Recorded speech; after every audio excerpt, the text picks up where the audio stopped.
Halo guys, bertemu kembali dengan kami Bimbingan Belajar BLC Bright Learning Center. Untuk video kali ini, kita dibahas materi tentang pelajaran fisika. Jangan lupa di subscribe ya. Terima kasih. Halo, bertemu lagi kita. Pada pertemuan kali ini kita akan membahas materi tentang momentum dan impuls ya. Kedua besaran ini sangat berperan pada peristiwa interaksi atau tumbukan antara dua benda atau lebih. Pertama kita bahas tentang momentum. Momentum itu didefinisikan adalah ukuran kesukaran untuk menghentikan gerak suatu benda. Misal benda bermassa M melaju dengan kecepatan tertentu, dikatakan bahwa benda ini memiliki momentum. Jadi momentum itu dirumuskan hasil kali antara massa dan kecepatan. Dengan P itu momentum dengan satuan kilogram meter per sekon, M itu massa dengan satuan kilogram, P itu kecepatan dengan satuan meter per sekon. Ingat ya, ini kecepatan. Kecepatan ini merupakan besaran vektor. Masih ingat apa itu besaran vektor? Yaitu memiliki nilai dan arah dengan ketentuan. Untuk bergerak ke kanan kita beri simbol plus, dan untuk bergerak ke kiri kita beri simbol minus. Nah, bagaimana kalau dia bergerak dengan sudut tertentu? Nah, ini bahwa kecepatan kita tulis dalam komponen vektor. Ada komponen horizontal yaitu V cos theta, dan komponen vertikal itu V sin theta. Dari rumus ini bahwa bisa dikatakan bahwa momentum itu berbanding lurus antara massa dan kecepatan. Semakin besar massa benda atau semakin besar kecepatan benda, bahwa momentum benda itu semakin besar. Sebagai contoh, misal ada suatu mobil melaju ke kanan, memiliki massa, ini mobil A ya, memiliki massa 500 kg, dengan kecepatan mobil A ini sebesar, karena dia bergerak ke kanan, yaitu plus 40 meter per sekon. Setelah itu ada mobil B dengan bergerak ke kiri, memiliki massa 400 kg.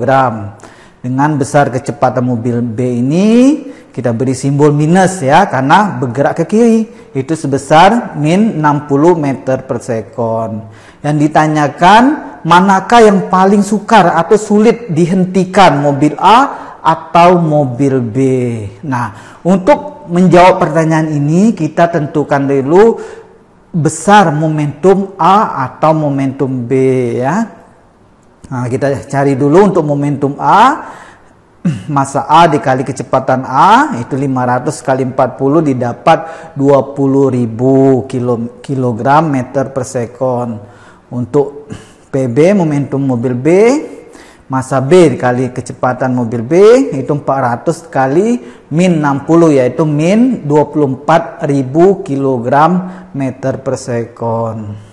Dengan besar momentum A 20.000 dan besar momentum B 24.000. Kalau besar plus minus ini enggak ditulis ya. Plus minus ini untuk menandakan kalau nilai momentumnya plus, bahwa benda ini bergerak ke kanan. Untuk kalau dia bernilai minus, bahwa momentum mobil B ini bergerak ke kiri. Besarnya kita ambil nilainya saja ya. Momentum mobil A 20.000, momentum mobil B itu besarnya 24.000. Di sini bisa dilihat bahwa besar momentum mobil B itu lebih besar dari momentum mobil A, sehingga dapat disimpulkan mobil B lebih sukar dihentikan dibandingkan mobil A. Selanjutnya kita masuk tentang hukum kekekalan momentum. Ini berlaku pada tumbukan suatu benda tanpa adanya gaya luar ya.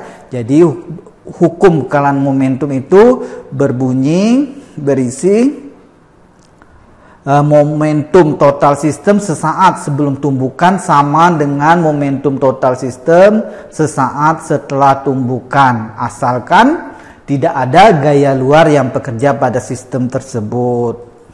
Misal ada dua mobil A dan B itu bertumbukan. Dengan mobil A melaju ke kanan memiliki massa A, kecepatan A.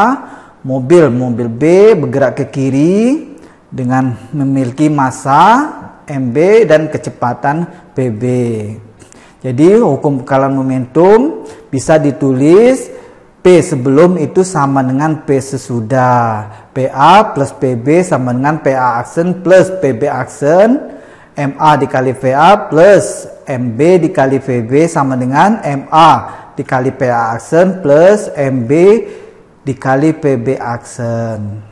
Dengan catatan bahwa PA itu momentum mobil A sesaat sebelum tumbukan dengan satuan kilogram meter per sekon. PB momentum mobil B sesaat sebelum tumbukan. PA aksen momentum mobil A sesaat setelah tumbukan. PB aksen momentum mobil B sesaat setelah tumbukan. MA massa mobil A dengan satuan kilogram, MB massa mobil B dengan satuan kilogram juga. PA kecepatan mobil A sesaat sebelum tumbukan.